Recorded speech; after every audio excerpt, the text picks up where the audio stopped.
you're looking for a car, recreational vehicle, or a home, Central Minnesota Federal Credit Union works to keep rates low and provides quality service to make borrowing easy.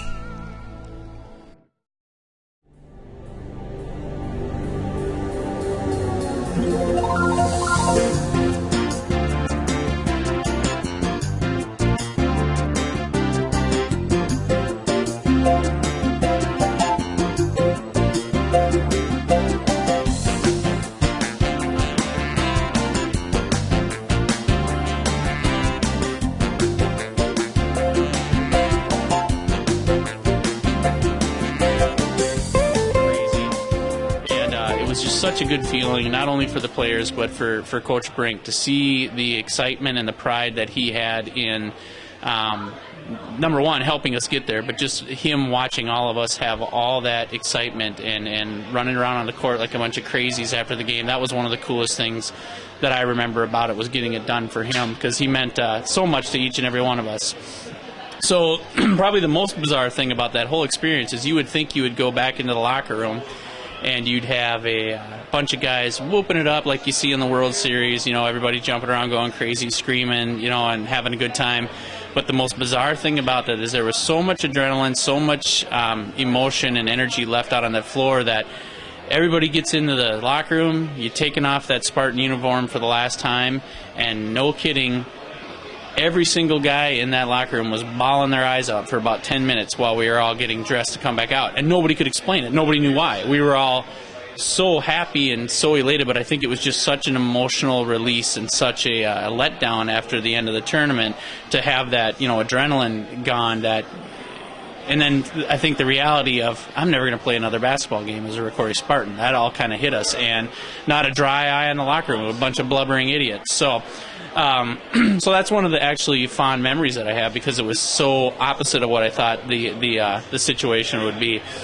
And then I think the greatest thing ever, I don't think, again, anybody can really describe it. If you had videotape of it, it would be awesome. It would be riding that bus home. And by the time we were turning off of 94 on 23, there were already cars all the way, into Rockville. You could see people alongside the highway honking and waving and having, the signs up there congratulating us and welcoming us back.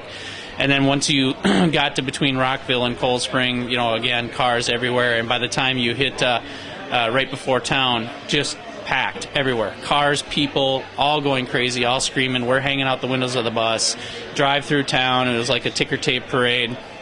Get back up to the school for the welcome home reception, and the gym's packed, just like any of our biggest games. And it was fun because a lot of the players had a chance to get up and say things. Some of the parents and boosters got up and said some things that were, really memorable. Bob got to talk for a while. So we have some of that stuff on tape, and we get to go back and watch that from time to time. And it's just great to see the support that this basketball program had back then, and obviously still has now, based on the kind of fans we saw at the game tonight.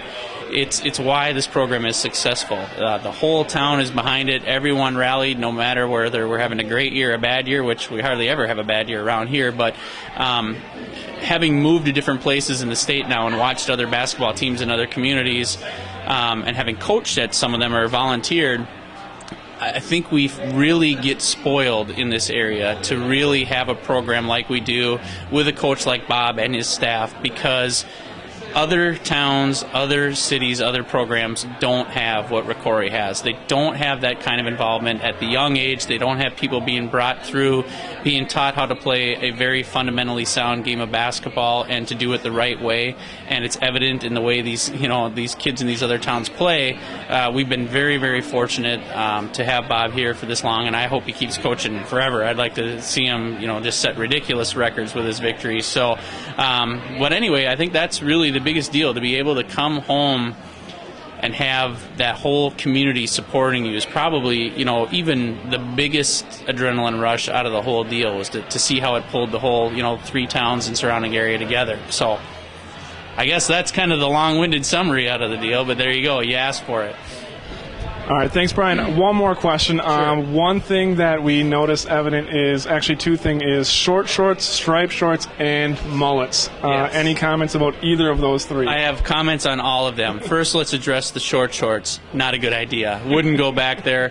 Would highly recommend that style never come back into play. We didn't realize it back then because a lot of the teams had that type of uniform. It was about the time when the longer shorts were just starting to come into play. The striped shorts, loved them. Take them any day of the week. I wish they had a large baggy version that we could have worn, and we would have loved that. It was unique. It was funny that there were more articles before the tournament in the paper about our uniforms and our hair than there were about our basketball, which kind of ticked us off in a way and spurred us on to play hard too, because it didn't seem like any of the writers down there were taking us seriously as a threat to win the title. So, and then finally the hair. Yeah, God bless the mullet, right?